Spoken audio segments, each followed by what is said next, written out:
But there is a danger hidden at this level. It is the danger of illusion.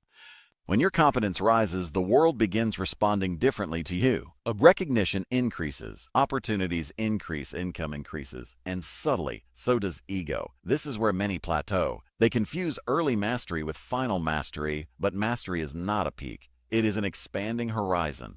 At this deeper third phase, what truly separates the master from the merely successful is psychological depth.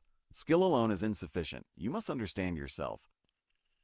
Every master throughout history confronted internal resistance, fear of failure at higher stakes, fear of surpassing mentors, fear of visibility, fear of decline. These fears do not disappear with achievement, they intensify, because now there is something to lose. At this stage, you must develop what I call emotional stamina.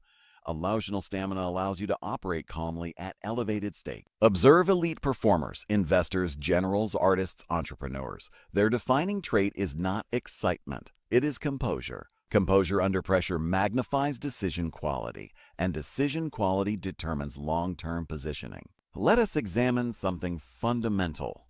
The higher you rise, the more political your environment becomes. When you were an apprentice, you were ignored.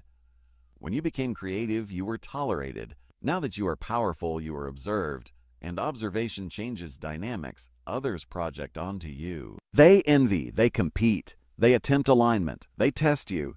If you lack social intelligence, you will miscalculate. Mastery requires reading invisible currents. Watch how people respond when you succeed. Watch who grows silent. Watch who grows overly enthusiastic. Watch who subtly resists. Power reveals character. Not just yours, but others. At this level, naive transparency becomes dangerous. You must practice strategic openness. Reveal enough to build trust. Conceal enough to preserve leverage. There is elegance in restraint. Now let us turn inward again. Oh, the master must avoid rigidity. Early success often comes from a particular formula, but formulas expire, markets evolve, technology shifts, cultural taste changes.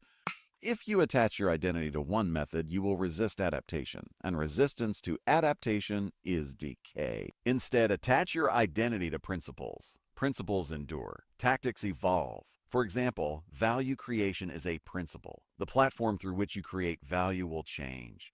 Ownership is a principle. The asset class you own may evolve. Strategic patience is a principle. The opportunities you wait for will differ. Principles anchor you while allowing flexibility. This balance creates longevity.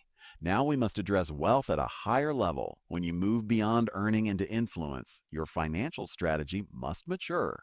The amateur asks, how much